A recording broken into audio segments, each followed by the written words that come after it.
Welcome to the Gottesdienst crowd, where we foster confessional integrity, liturgical preservation, and preaching that doesn't stink. We believe that the historic liturgy of the divine service is more than mere cobwebs of antiquity, but it is a true treasure of the Church to be dusted off and brought down from her attic to be enjoyed. So let's get dusting. Welcome back to the Gottesdienst crowd. This is Jason Broughton. Today we have back with us Dave Peterson. Welcome back, Dave. Thank you. Want to thank Pastor Bukes for filling in for me last week, and I'm excited to listen to see how it came out. So thank you, Pastor Bukes. We are looking at the gospel reading for the third Sunday after Trinity. It comes from Luke chapter 15, verses 1 to 10, and I'll read that in the New King James. Then all the tax collectors and the sinners drew near to him to hear him. And the Pharisees and scribes complained, saying, "This man receives sinners and eats with them." So he spoke this parable to them, saying, "What man of you, having 100 sheep, if he loses one of them, does not leave the 99 in the wilderness and go after the one which is lost until he finds it? And when he has found it, he lays it on his shoulders, rejoicing. And when he comes home, he calls together his friends and neighbors, saying to them, 'Rejoice with me, for I have found my sheep which was lost.' I say to you that likewise there will be more joy in heaven over one sinner who repents than over 99 just persons who need no repentance. Or what woman, having 10 silver coins, if she loses one coin, does not light a lamp, sweep the house, and search carefully until she finds it? And when she has found it, she calls her friends and neighbors together, saying, 'Rejoice with me, for I have found the piece which I lost.' Likewise, I say to you, there is joy in the presence of the angels of God over one sinner who repents." Okay, so I kind of want to start this off with the question on how this begins. So the tax collectors and sinners are drawing near to Jesus to hear him, like to hear his teaching, right? His preaching. And that elicits kind of a scandalous response from the scribes and the Pharisees. So like, why does, and I assume that what Jesus is talking about is what he came to do, that the Son of Man comes to seek and save the lost, as he says in Luke 19. So what is it about what Jesus is preaching and teaching that is so offensive to the Pharisees and the scribes, and why is that offensive? I don't think it is what he's teaching, but they're not really listening to what he's teaching. So they're able to sort of, just find him amusing. He's bringing up some interesting ideas that they enjoy thinking about and debating and so forth.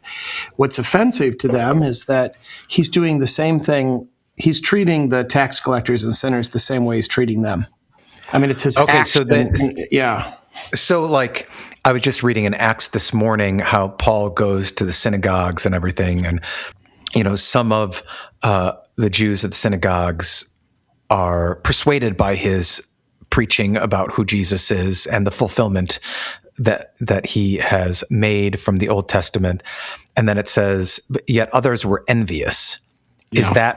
Is that what's happening? You see, I think Matthew talks about this is one of the reasons that pushed the Jewish leaders to seek his crucifixion, because they were envious, or Pilate says he could tell that they were envious of him. Yeah. They think they deserve special treatment. And he's not mistreating them, but they don't like that, he's treating everybody this way. He's willing to talk to these people as though, yeah. It's funny you brought that up. Did you read Luther's sermon for this? I skimmed it. Because he does spend, it's a long sermon. He's got 2 parts to it, right? Yeah, and the first part is just about that, except that's not quite the way he goes, the way I did, but 12 pages where he just talks about the fact that the Pharisees are complaining about Jesus eating with tax collectors and sinners. So he doesn't. Luther, he just sees it right away, of course, in terms, again, of works righteousness. And he doesn't name the problem of the Pharisees as being hubris, but that's what he's describing. And he doesn't name either the sort of virtue of the tax collectors and sinners. I mean, he says that they have a desire to listen to preaching. So maybe that's, but I think it's actually, it's humility that the tax collectors and the sinners actually realize that they have something to learn from Jesus, and they desire what he wants to give, and they recognize that they're not worthy. Whereas the Pharisees, right, Luther's right, they're self-righteous. They think that they're good enough. They expect Jesus to be impressed with them, and they're meeting Jesus as though they are at the least his peers, and even probably his superiors. Yeah. So it is a thing or a theme within Luther, isn't it, that he sees like religious pride as more dangerous than open sin. Well, yes. I mean, in some ways. Yes, right? yes. I mean, religious pride in terms of behavior, particularly, right? Yeah. Like respectable sinners are harder to reach than the obvious ones. Yes. Yep. And I think that's fair. And I think it's also probably fair as well that it is the more subtle and dangerous argument. However, I think it's the only argument Luther really, I mean, in this sermon, the only thing, the only trick the devil ever pulls is to try to make people feel falsely guilty for their sins and to teach them that they have to work out their own salvation by their good works, right? That's the devil's only trick. And there's no thought in this sermon that the devil might actually, appeal to pleasures and make false promises in terms of luxuries and decadence, right?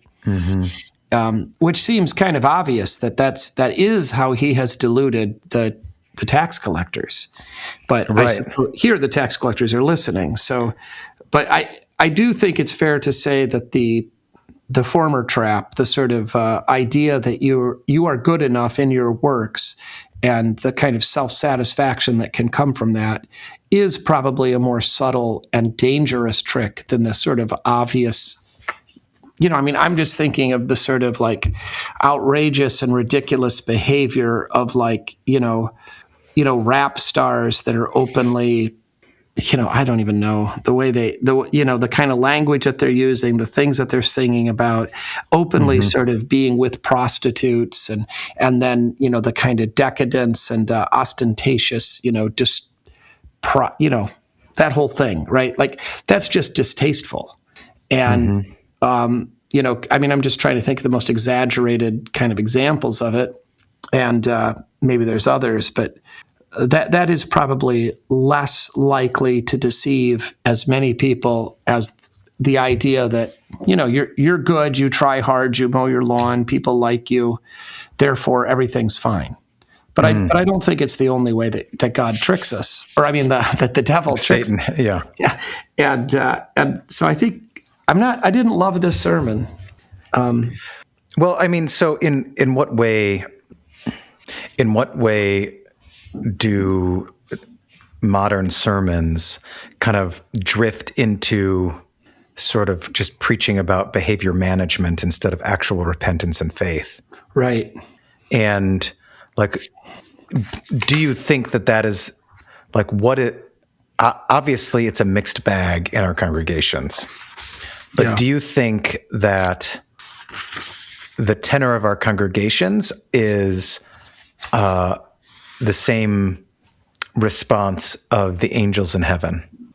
Do I think that our congregations are rejoicing over the repentance. Absolution and maybe their own?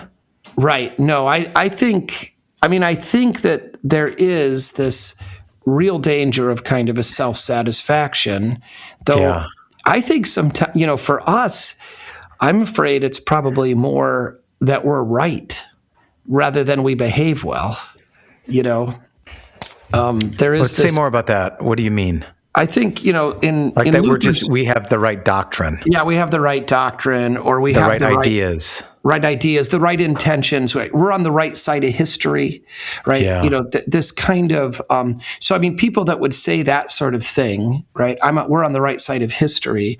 They actually they use that to excuse bad behavior, right? Mm-hmm. Yeah, sure. We're gonna walk into a Catholic school and shoot everybody, but that's so that good women will have access to abortions, right? So, sure, we killed a bunch of people, but it was worth it because we're on the right side of history. That kind Right. of, nobody's ever quite said that, but they actually, there is this idea that to have pure ideology is a kind of superiority, and it excuses bad behavior. I don't think Luther has that kind of idea in mind at all. He doesn't think there's any kind of, I mean, of course, again, his enemies are the papists, right? And he sees the Pharisees as being directly parallel, and maybe not falsely, that they're proud of their behavior almost to the exclusion of doctrine. Yeah. But in the case of the papists, he would say that they're all a bunch of hypocrites because they have neither, right? Yeah. Anyway, I think there is a self-satisfaction, but it doesn't. People, it would be. And maybe it's just a cultural thing, but I think they would be too ashamed to say that, they're truly good in terms of they don't do bad things. I mean, that's sort of been beaten out of us.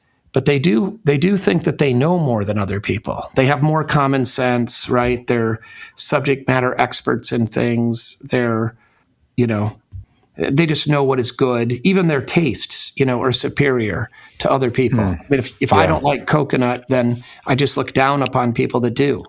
That kind of a thing.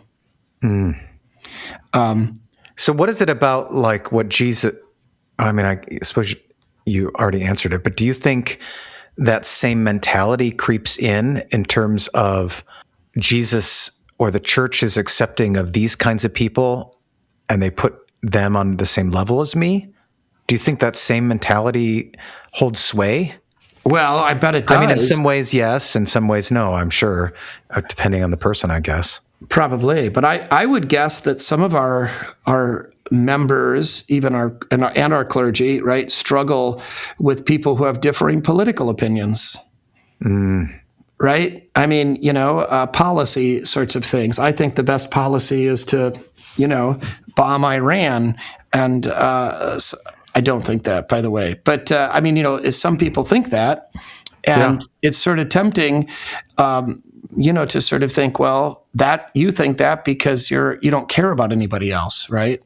Yeah. The reason you want to bomb Iran is because you care only about what you pay for gas. You don't care about school children in Iran, or, to make those kinds of assumptions and jumps based on that rather than, right? I mean, and I think we are living in a time where, at least in America's history, where this intolerance of, I mean, these kind of, I'm trying to articulate this. I know other people have said it, that just this kind of heated exchanges and this elevated sense, at the dinner table, dividing families and, that kind of stuff. So it is a kind of self-righteousness that says, first of all, I know what the best policy is, which by the way, is total nonsense. I mean, these things are so complicated and convoluted, and there's so much going on, and we know so little. I doubt any, high-level generals or, politicians are listening to this podcast. My expectation is, You doubt that? all the generals and senators can tweet us, and we'll find out. But yeah, I mean, I don't think we really. There's just always so much more to everything. That whole Kruger-Dunning effect is just so hilarious but sad. Yeah, I mean, I get that, but at the same time, we do have history to look at and to see how, what has come from past experience, right, in doing things, and I don't think that is off the table for discussion. No, I don't either. Right. So I might not know all the ins and outs. I don't have all of the intelligence briefings. I don't have any of those things. And I didn't have them for the things before, but I can see the result of what has happened and then question whether or not this is prudent to move forward with. And I think that's fair. I do too, but I think that it's often, presented with a whole lot more confidence in what is obvious, and that anybody that disagrees is stupid, and that sort of thing. And I mean, take it away from politics for a second, and let's just talk about baseball, and the way that people, we, myself included, will talk as though I understand exactly what this team should be doing and what the strategy should be and how the coach screwed it up. There's a kind of assumption and an arrogance there that's easy to have, I think, as someone who's on the sidelines and watching. Yeah. And a kind of overconfidence, Yeah. But hopefully when sports, it doesn't get quite so personal, but it can. I mean, we've seen people commit, I mean, actually acts of violence, because they just hate Green Bay Packer fans. To some degree, it's understandable, but True. I mean, that's the thing that I think so anyway, I don't know. I think that's a little bit different. We've just upset all of the Preußes. What is it? I know that the Green Bay Packer thing in the Missouri Senate is way too dominant. I don't understand it. But anyway, so I think that I think it's probably still going on, but it does seem to me different.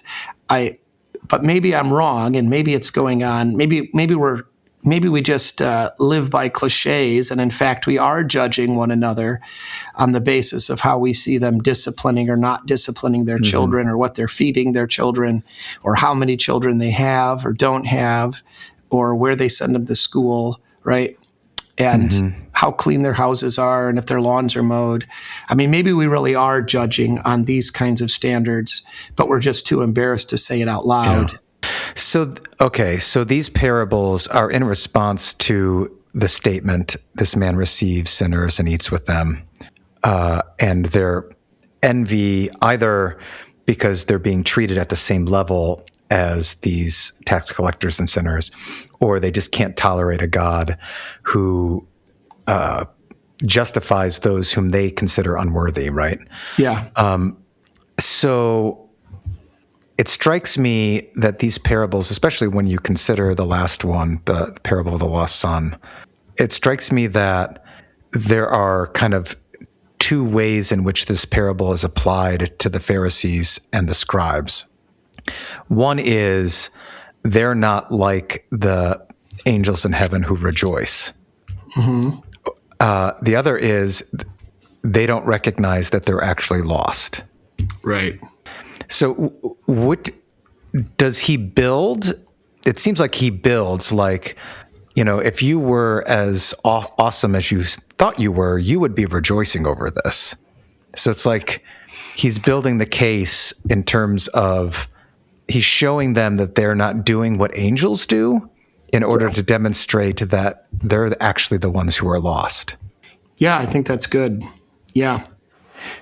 Well, and he's also, I think there's a mocking too that they value, in fact, sheep and coins more than people, right? Yeah. Because he does have, right, what man of you would not do this, right? Or what woman, right, wouldn't do this? And then the last one, right, it is phrased differently. It doesn't say then, what man of you would do this for your son? Because in fact, he doesn't think they would for their sons. If one of their sons said, give me my inheritance now, I wish you were dead, they wouldn't do it. And if somehow they were forced to do it and that son tried to come back, they wouldn't welcome him back in and say, I'll give you the inheritance again anyway. So I think I think you're right, but I think also part of the escalation is to say, you would do this if it was material things. And you're worse than not just being like the angels. You're actually acting at a level that's really subhuman. Because you should know that people are more valuable than money or sheep. You should know that. So in the last parable, the prodigal son, they're more concerned with how other people will view them if they take him back. Or they just don't want the expense of it. They want to keep the stuff for themselves. And of course, I mean, they are the older son, right, in that parable. Right? They don't want their brother, and they don't want to even acknowledge that these tax collectors and sinners are their brothers. They could be. They don't want to acknowledge them as human beings. Yeah. Yeah, he won't call him his brother. He calls him your son. Right. I had so I got kind of annoyed with Luther. There's obviously, it feels like this is a long sermon, and it feels like reading Walther's Law and Gospel. I mean, it's very much along those lines. We got to be super careful that we don't accidentally preach the law so that somebody thinks it in such a way that somebody would ever think he earns his salvation through works. And when we're talking about the conscience and how it is that we're saved, it's grace alone, no works, no law. Moses has nothing to say. And then, he does many times throughout this sermon give this sort of caveat, but we also can't preach the gospel to those who are secure, like these Pharisees, right? So, but I don't think there's any real third use in this sermon. Like if you read this sermon, this is all you knew of Luther, I think you probably could say Luther does not know about the third use of the law. That the use of the law is only to beat down the old man, period. There's no instruction. There's no education that comes through the law. There's no upholding the goodness for the sake of love that a Christian might recognize. Luther does say that a Christian, having received such a great gift as grace and the gospel, he will just spontaneously do these things and even more than the law requires, but without the law. And if the law tries to tell him what to do, he will be obstinate, do the opposite, and blah, blah, blah. So very much in those lines. So I just thought, well, is there any third use of the law in these first two parables? And I think there is. So here's my ideas for third use of the law as a rebuke to Luther that maybe he'll hear it. I don't know. First of all, I mean, it seems to be a pretty obvious third use of the law to say, don't judge motives, right? But put the best construction on things that other people say. The Pharisees are falsely judging, right? Misjudging and self-righteously judging the tax collectors and Pharisees.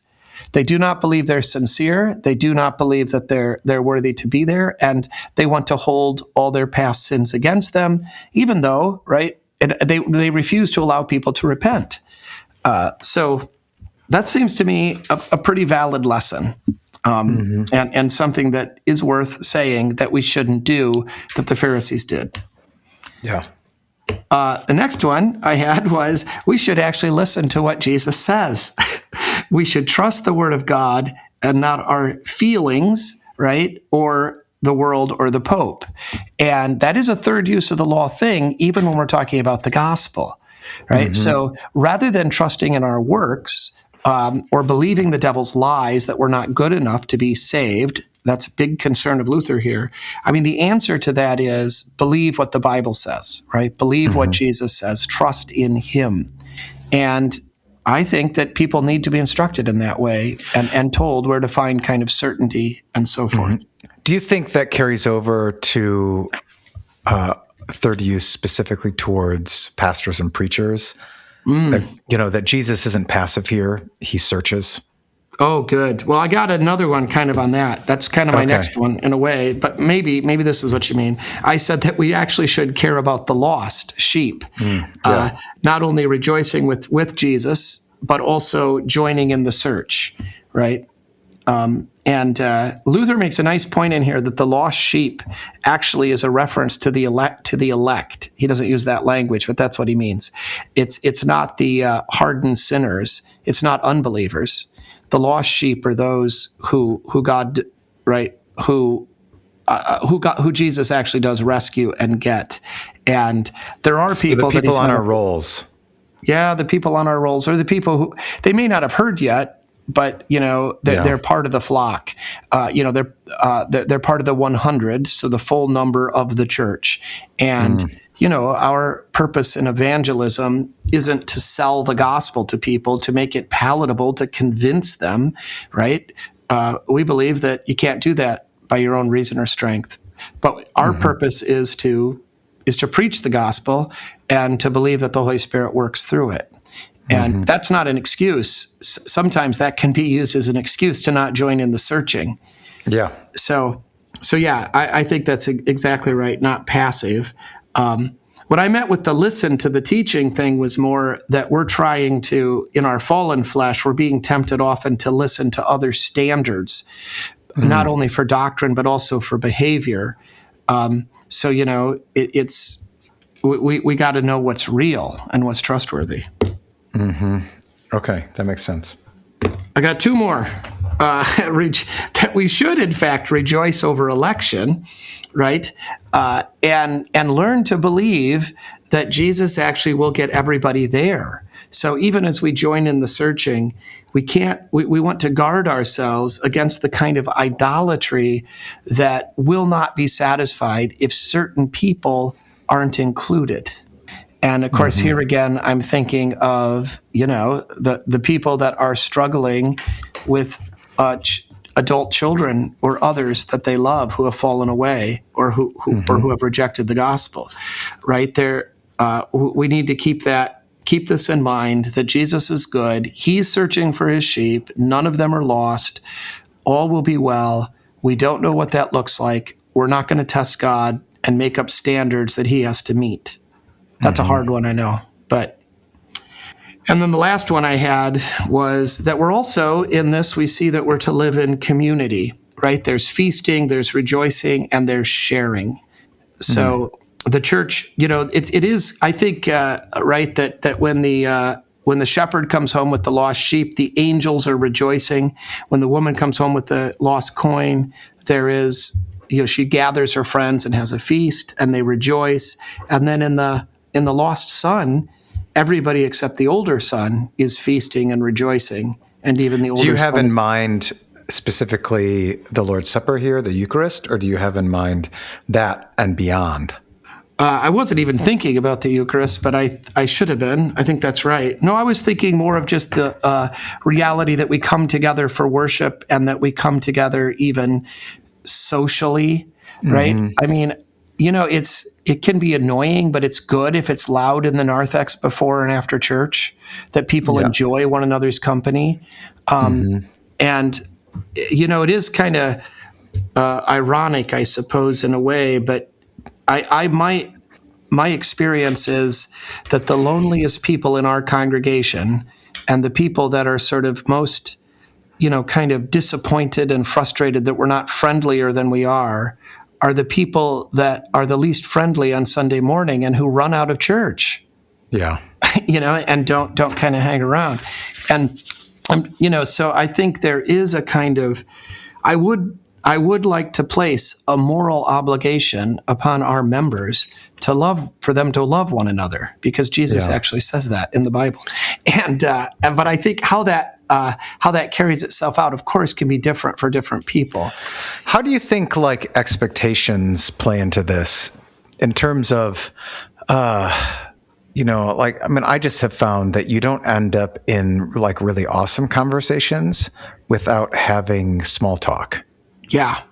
And I wonder how much people are tired of doing the boring thing in order to get to the more interesting thing, that they just want to skip. And because you just can't skip that step, they're disenchanted by the conversations that they are having, because they haven't done kind of due diligence in actually developing, common ground. Is that how you would say it? Or just normal everyday interaction? Well, I think, yes, I think you're right. I think I don't like the term small talk, because I think that when we get it's into okay. this, Next year you'll love it. That's true. So the problem with the word small talk is I think it implies meaninglessness, right? Like so it's like the question, how are you? That's not a real question. It's just a greeting, right? And so what I tell people that are struggling with this, and what I think is you need to ask, it's not small talk. You want to actually have interest in the other person and ask that person questions that will enable him to actually talk about things that he loves and that he knows and that he's interested in. And so I say, don't just ask, how are you, but find out, like a question I like to ask is, what do you do for fun? Right? And then ask this guy about his hobbies, about his interests, and let him explain it to you. And, he will usually do so with some vigor and interest and excitement. And even if you don't enjoy listening to it, he will enjoy talking about it, right? Yeah. And if you actually can develop some sympathy for him and, sort of see what he loves about it and what's good about it, then, you can ask some follow-up questions. He'll talk more. And that will lead often to deeper conversations. Some guy's telling you, why he loves hunting so much. And, at first it seems like maybe some macho thing, he likes being this powerful human being that kills stuff, right? And that, has a kind of military prowess and the like. But then, you get into it and you find out, he actually really, likes the quiet of the woods. And he actually really finds the animals fascinating. And he likes the idea of being able to provide for his family and teach his children. I mean, so I think that sometimes, it's going to feel a little bit tedious, but I wouldn't call that small. Let's just say that the joke one around here for me always is, it's like this Pokemon cards. They play this. There's some guys around here that in my mind are too old for this. And they play this Pokemon game, and I don't know exactly what it is, but whatever. It's a card game or Magic maybe or something. I don't know. Yeah, okay. I don't like any of that stuff. So that's me. So if I ask them about it, right, and they start talking about it, my kind of temptation is to be like, this is really juvenile and ridiculous and dumb. And that's the danger, right? So then I don't want to hear them talk about it. But if I let them talk about it, then I will find out there's some strategic value and blah, blah, blah, right? Yeah. So, and then what happens though? And still think that it's juvenile. Well, I might still, So but what will happen is, I think especially if you're looking to really make a connection and you're lonely, what will happen is you ask them 3 or 4 questions about Pokemon. And, they're going to say, well, why don't you come next Tuesday? They're going to invite you to participate in their hobbies and in their interests or if they don't, it's something you do nothing, if you said, oh, that sounds interesting. How does a guy get started in that? Would you teach me? It's going to be pretty rare. The people, they're going to say, no, we don't want any more people. Go figure out something else. So I think that, anyway, the point of that is I don't think it's really small talk. I think it's actually, you got to get beyond the cliches. How are you? Have a nice day. You got to ask some questions. You've got to let people talk about what they're interested in. And then I think it will lead quite naturally to deeper conversations. Oh, what you like about hunting is that, you have to prepare for it all year. And then, the child only gets one shot, and he learns about disappointment and he learns about discipline, and you're doing it together. And okay, I mean, these are like universal goods that I can recognize and honor. Does that make sense? Yeah. So, yeah. That's one reason I really like that book, Never Split the Difference, by the Chris Voss, the FBI negotiator. He actually gives you some tactics on, instead of just asking questions where it feels like you're, running an interrogation, you just label things. And I use this all the time, especially when I'm out and about and in the grocery store going through the line, I just will say, bad day. And they'll correct me if it's been a good day or a normal day. And then I have an opportunity to follow up with whatever. Yep. Or, like, no, what made you think that? I'm like, I don't know, you didn't have a smile or whatever. Yeah. And that has actually created a lot less stress on me to try to figure out how to make conversation, to just state things. Yeah. Yeah. Yeah. And then let them, and they will. I mean, it's hard for people to not respond, Yeah. I mean, and it could be in, it's funny how these things go, right? I mean, if you just said, I mean, it could be anything. It could be, are you hungry? You look hungry. Mm-hmm. What do you mean I look hungry? Well, I mean, I mean, it's just that, I guess it's lunchtime. I was just thinking probably you were hungry, Yeah. and then, oh no, I don't eat breakfast. I mean, all these things will just come out, and, but you do have to put some time into it. And I think none of us can expect the other person to do it. Mm-hmm. And the kind of more lonely you are and the more desperate for friends you are, the more, in a sense, that you have to take on this kind of obligation and this risk, and learn to not see. Well, anyway, but the point of it is we should have some community together, and as a kind of baseline, I think the times around the worship service, I wish no one would just, run out of here on Sunday mornings right after church. I wish they'd at least stick around for, 5-10 minutes and shake hands and talk to a few people. I'd like them to do more than that, but I think that's kind of a base. Yeah, that is, to be honest, that has been the most difficult part of having this vacancy. Oh, you have to leave. I have to leave right away. And then the place that I'm going to, obviously their service is much later. And so they're wanting to go. And so I feel that with like interaction with people. And I think they like both places kind of feel it in their interaction, either with me or with one another. And that has been, I don't know if it's been a huge toll, but I can just sense there's disconnection happening, and I don't like it. I don't know how to fix it. So sometimes. It's like, it's a real thing, just being available. Yes. It is. And especially when they're already there. Right. Like we could try to have extra things, but then that's extra stuff.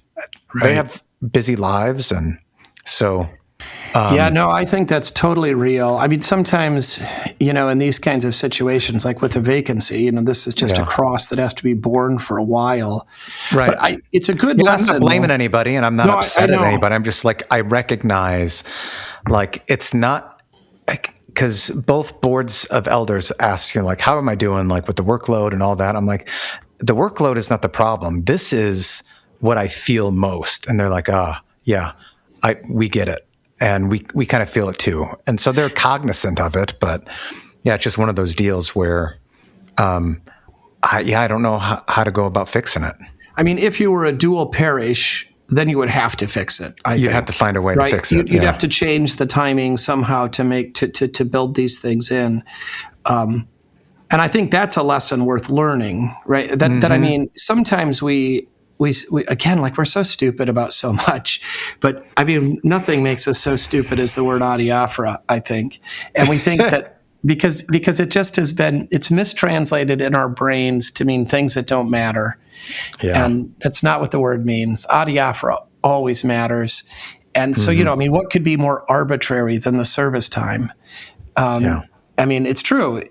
But the reality is there's consequences to how this fits into people's lives, what it enables, how it comes up against nap time and meal times and darkness in the winter, and on and on it goes. We had, I may have already talked about this on here, but our fraternity from Memento is still going strong, which has been a blast. I sort of can't believe it. But I'm convinced that the reason we got 2 of them that have endured out of, like, I think we had, I don't know how many we had, 5 or 6 of them at the height of it. Most of them have gone away. 2 or 3, I guess, are still going. And I think it is largely based upon the time, and the one that I'm in is the kind of the strongest of them, and it's because it meets at 6:30 in the morning on a Tuesday. And that sounds hard, but it's not that hard. What it is it's a time that doesn't have to compete with anything else. Yeah.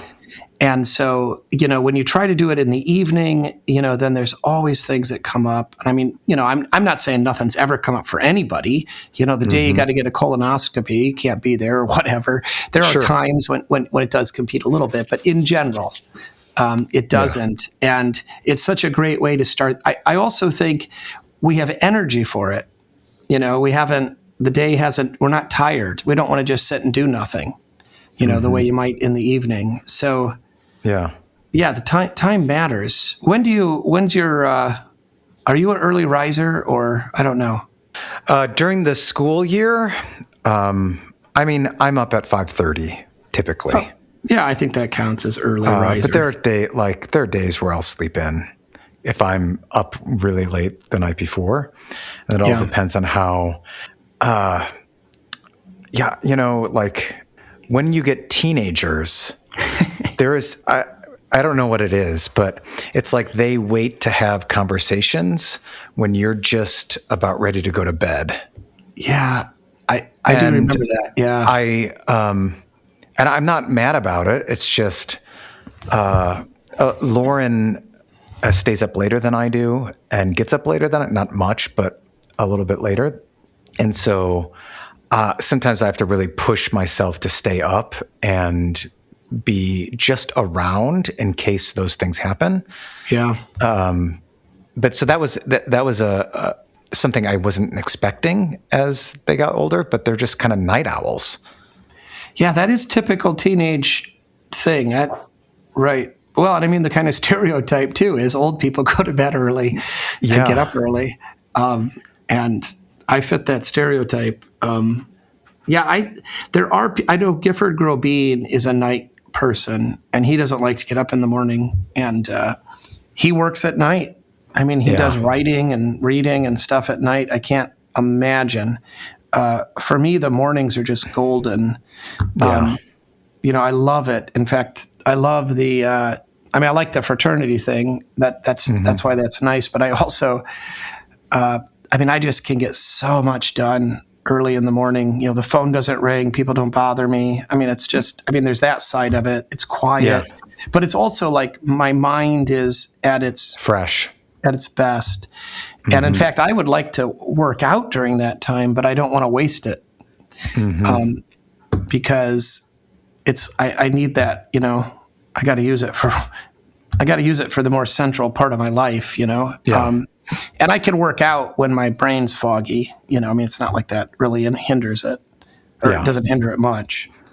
So I do think the timing matters. There are different sorts of people and circumstances. I don't know, dairy farmers, they have their own, but maybe this, I never thought of this before, but maybe this is a good reason to have multiple services on a Sunday morning in the same congregation, or also, weekday services that are different times of the day or evening. Yeah.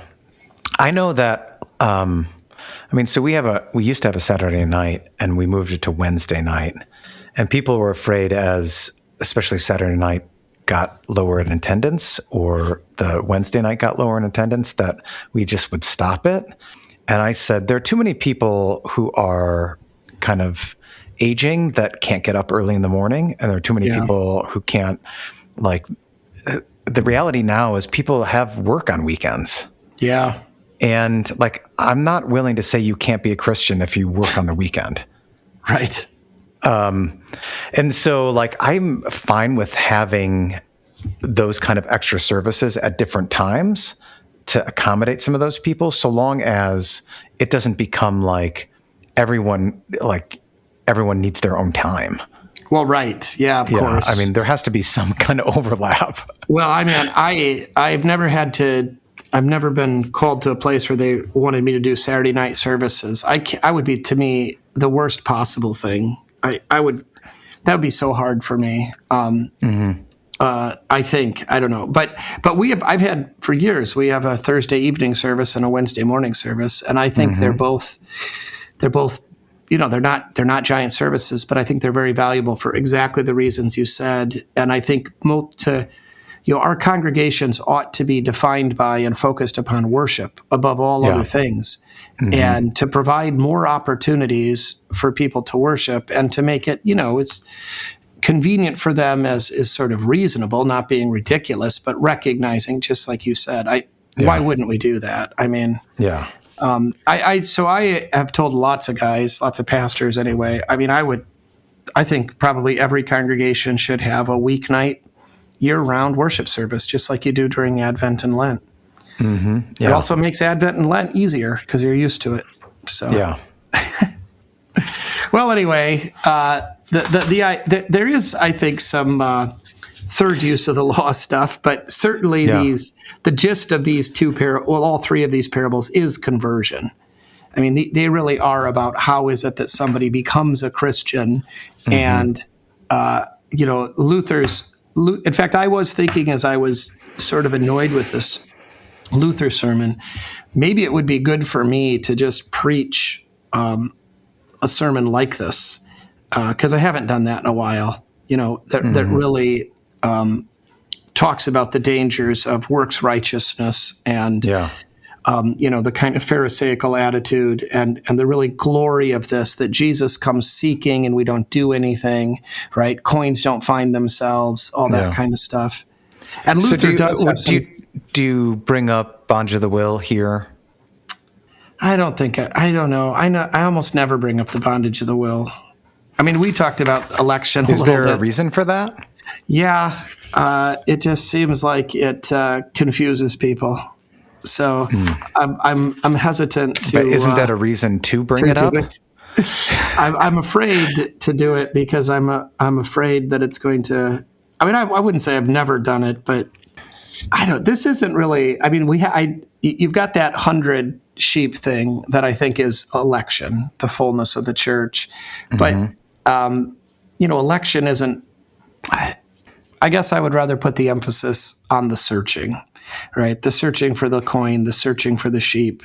So the divine initiative over against the inability of the sheep to find themselves. Okay, yeah. Is that? I mean, we definitely don't want Arminianism, but I mean, a synergism is always a danger. But I do think that I am concerned that if we bring in election at the wrong point, we can give the false impression that there's no need for evangelism, or there's no need for effort and work, and in that way. Yeah. Look, hey, all 100 sheep are going to be there, so it'll be fine. Don't worry about it. And in this text, I wouldn't want to give that. I mean, but there's more to the bondage of the will than just election, isn't it? Well, yeah, of course it is, because sinners don't have the ability to choose, right, or to do good in and of themselves. So so you do have that divine initiative and the searching, and that's part of bringing in all those who are elect. That's the result, right? Yes. Yeah. Or is that fair? That's fair. That's fair. I was going to read you a couple of paragraphs from Luther that I think there are. I mean, there is some great gospel. But this seems to me. But before we get there, I kind of want to revisit something that you have done in the past, which is like characters. Oh yeah. So. Which character are church people most likely to resemble in this text? I'm afraid it's probably the Pharisees. I mean, obviously that's. It's hard, or maybe just ourselves. Well, that's what I mean. We're always. But okay. Apart from the Pharisees, in the parables, which character? Well, I mean, I don't think we're the shepherd that's going out seeking. I mean, I think we're either the 99 in the wilderness or we're the one that's lost. Okay. Right. And I guess we want our people to identify as the 99, right? And to recognize where they are and how they got there and how they stay there, right? Along, recognizing they were lost and they've been brought in, and now they're secure in Him. There's a sense. Do you think we should be? Do you think we should resemble the angels? Oh, well, sure. But, that's also the 99 sheep are supposed to be happy when the other one comes back too. Okay. But yeah, yes, if the angels are rejoicing, then we should be too. I think the other thing. If in this entire text, if you say that we're like the Pharisees and the scribes, how? How does that come out in our modern understanding of things, or is it just apathy? Apathy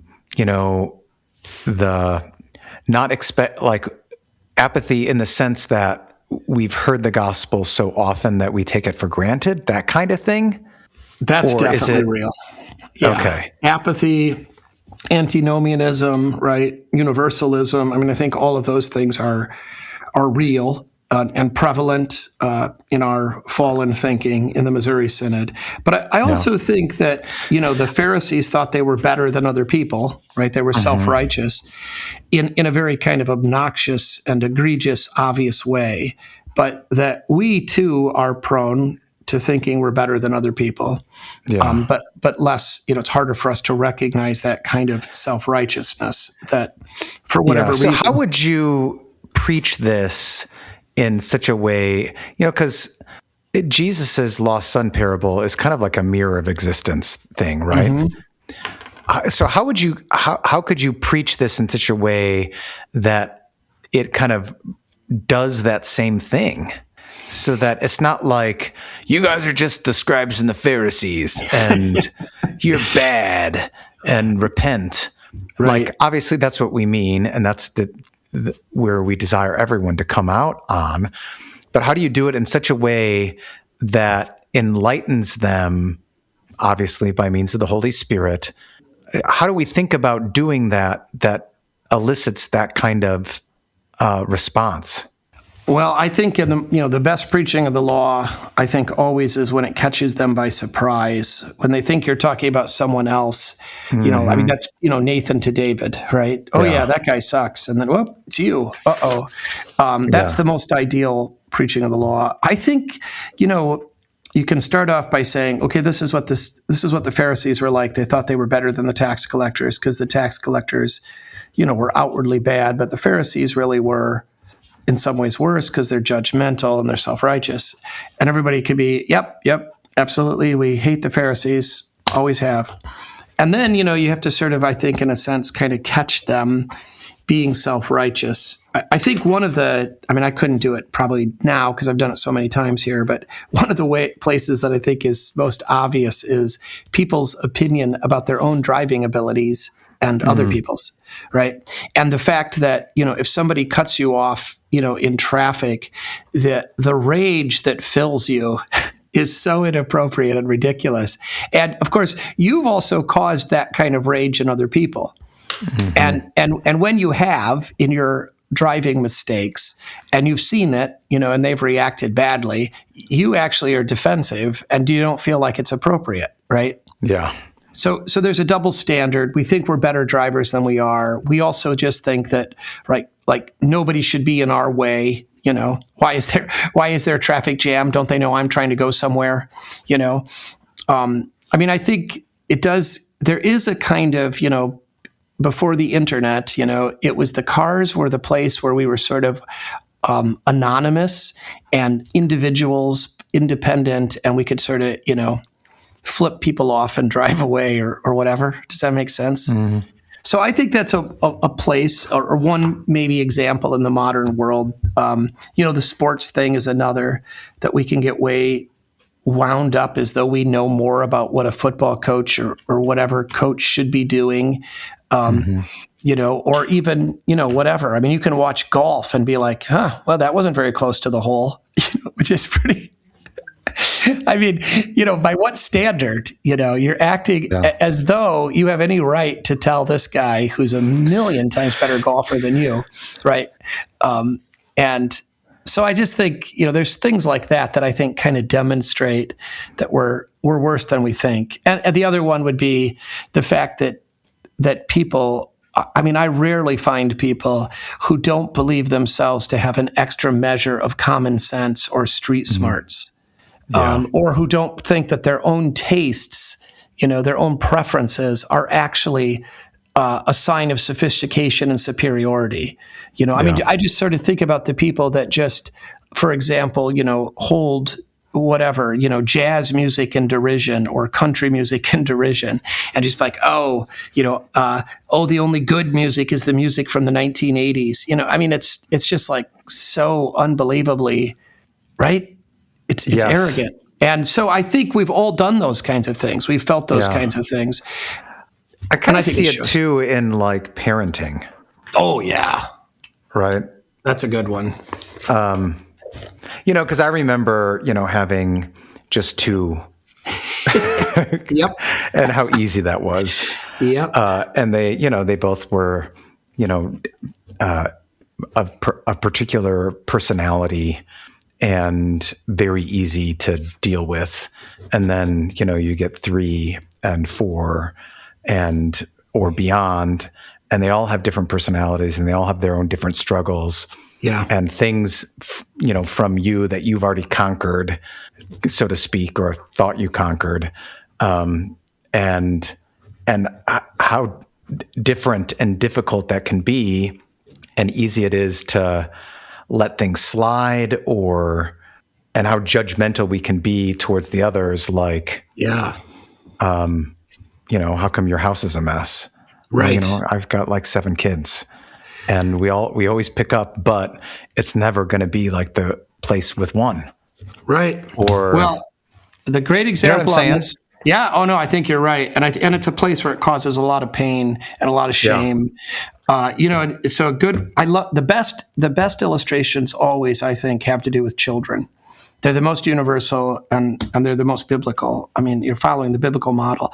So I think who believes himself to be the wisest and the best of all parents is the teenager. They're just famously arrogant for this because, of course, they're looking at either their younger siblings or their cousins or whatever, and they imagine that they know how to raise children more than anybody.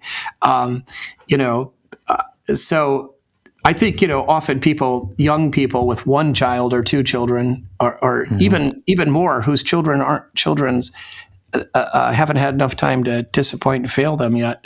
Think they've got it figured out. But the nice thing about the teenagers is they're sort of fair game to tease and make fun of, and their arrogance is more.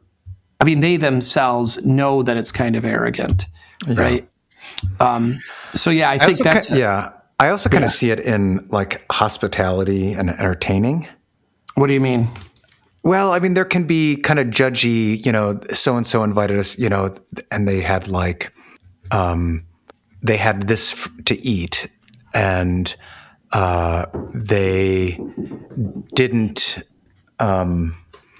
use real plates. They used plastic plates. Okay. Or, they didn't have bowls and things or whatever. I mean, not so much among guys, but sometimes I have some interaction with women in my household, perhaps. Do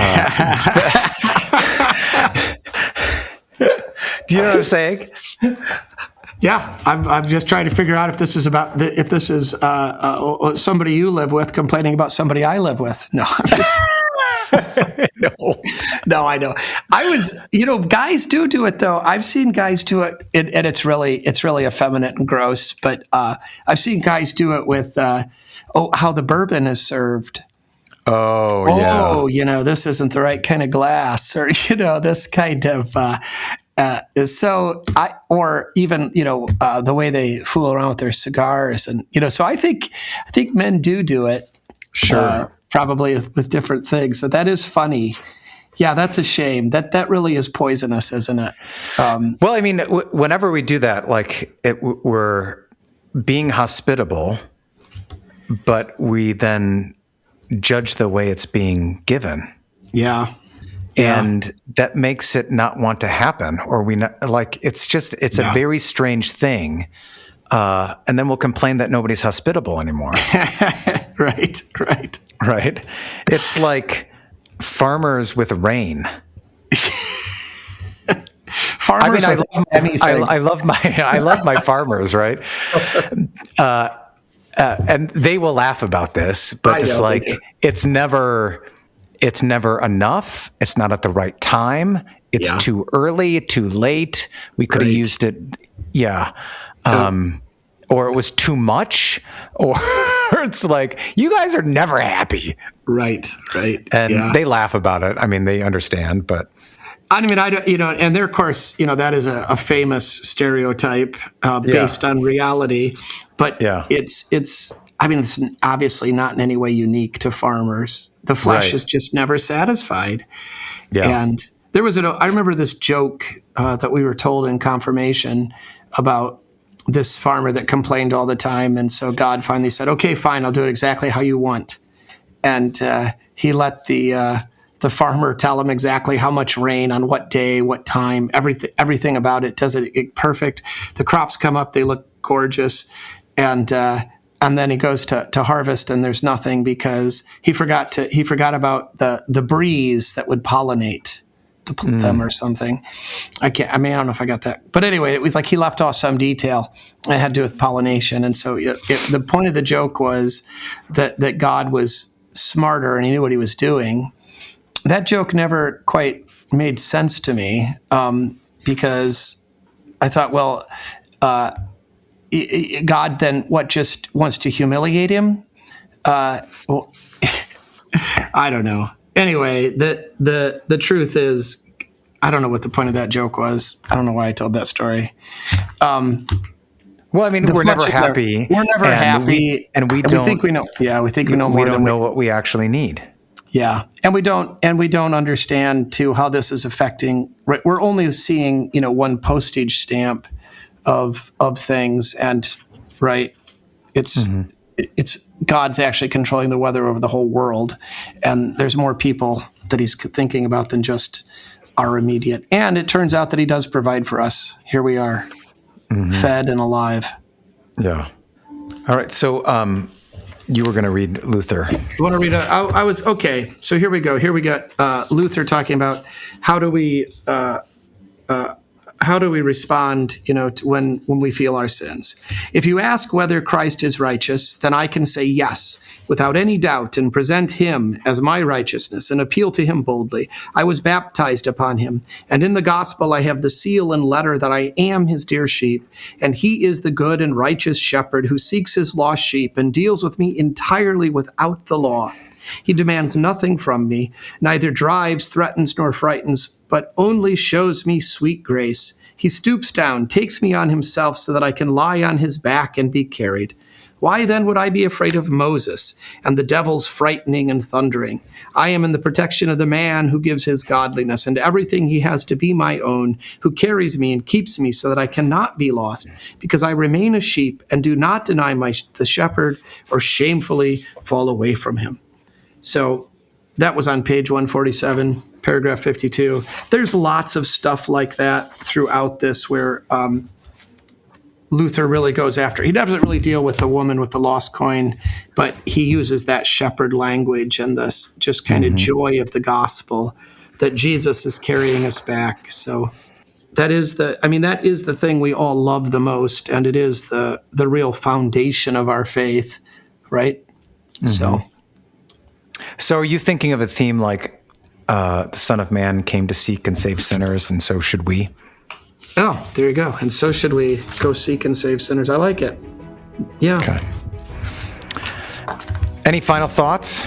Oh, no. Unsurprising. All right. Thanks, Dave. Thank you.